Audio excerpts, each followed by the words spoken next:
राजस्थान की तपती धरती, दूर दूर तक फैले रेत के टीले और उन टीलों के बीच बसे छोटे छोटे गांव। यहाँ जिंदगी सादगी से चलती है और रिश्तों की गहराई उतनी ही गहरी होती है। इसी धरती पर बसा है जालौर जिला, जहाँ इज्जत, रिश्ते और परंपराएं आज भी लोगों के दिलों में कानून से भी ऊपर मानी जाती हैं।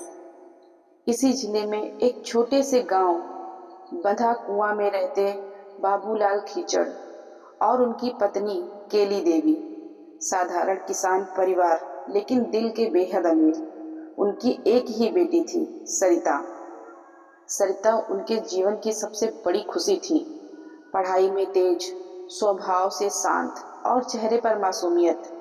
हर माता पिता की तरह उन्होंने भी सपना देखा था, एक अच्छा घर, एक अच्छा रिश्ता और बेटी की खुशहाल जिंदगी। कुछ साल पहले सरिता की शादी सोहन लाल बिश्नोई से हुई। यह शादी आटा साटा प्रथा के तहत हुई थी, एक ऐसी परंपरा जिसमें दो परिवार अपनी बेटियों की अदला बदली करके शादी करते हैं। शादी के शुरुआती दिन किसी सपने से कम नहीं थे। सोहन लाल सरिता को बेहद चाहता था।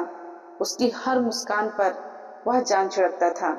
सरिता भी नए घर में खुद को ढालने की कोशिश कर रही थी, लेकिन धीरे धीरे वही हुआ जो अक्सर ऐसे रिश्तों में होता है। गांव की जिंदगी आसान नहीं होती, खासकर बहुओं के लिए। सुबह से लेकर रात तक काम, खेत, घर, पशु, परिवार और ऊपर से उम्मीदों का बोझ। सरिता पढ़ी लिखी थी, उसके अपने सपने थे। वह आगे पढ़ना चाहती थी, कुछ बनना चाहती थी, लेकिन ससुराल की जिम्मेदारियों और उसकी इच्छाओं के बीच टकराव शुरू हो गया। छोटे छोटे झगड़े, फिर तकरार और धीरे धीरे रिश्तों में दरार। एक दिन वह पल भी आया जब सरिता ने ससुराल छोड़ दिया और अपने मायके लौट गई। सरिता बाद में जोधपुर पढ़ाई के लिए चली गई। सोहन लाल अकेला रह गया, लेकिन रिश्ता पूरी तरह खत्म नहीं हुआ था।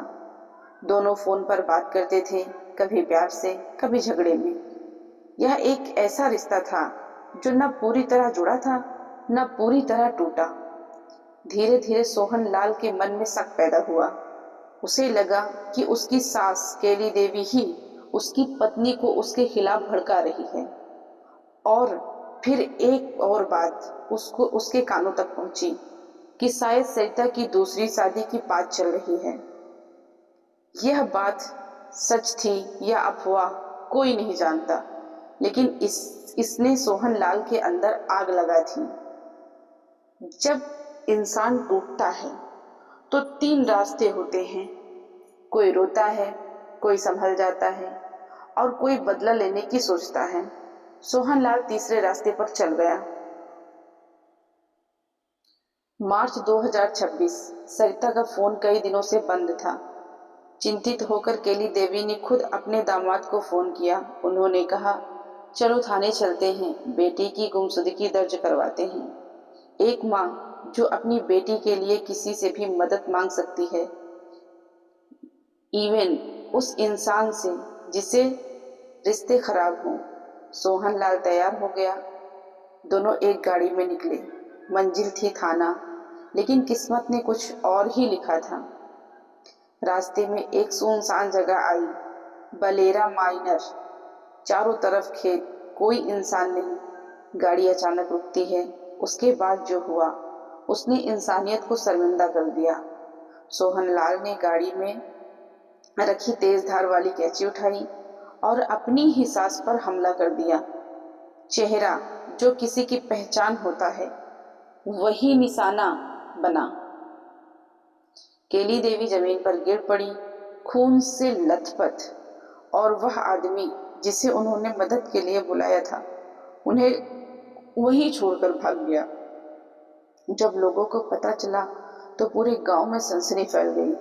केली देवी को अस्पताल ले जाया गया, फिर हालत गंभीर होने पर गुजरात के महसाना भेजा गया।